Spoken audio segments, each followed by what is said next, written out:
Додека Скопје мака мачи што со сиот отпад наталожен со недели и дилемата дали на прагот се заразни болести од средниот век, во исто време главниот град барем за миг беше дел од светот низ дискусијата за иновација во циркуларната економија и креативните индустрии. Живееме во свет во кој конзумеризмот е нов опиум за народот. Мислата дека сите предмети по употреба треба да се фрлат, наспроти рециклирање, конечно треба да биде минато, вели францускиот финансиски експерт Жаки Узиел.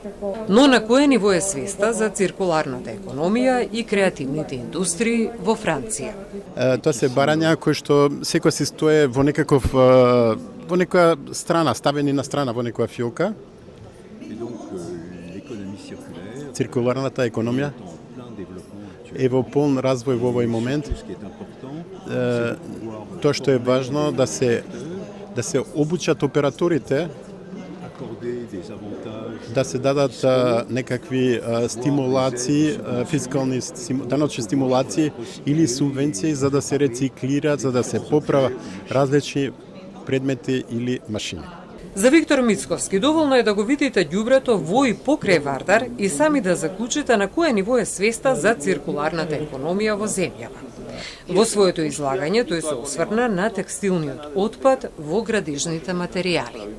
Тоа што ние се обидуваме да направиме е одреден дел од тој отпад да го искористиме и примениме за да направиме материјали кои што се користат како изолацијски во градежната индустрија, во машинската индустрија, значи тоа што го гледаме по депониите и по контејнерите, отпаден текстил, сунгер и други порозни влакнести материјали, се преработуваат со одредени механички процеси, хемиски и така натаму и се создаваат материјали со додадена вредност кои што ги користиме реално во Македонија.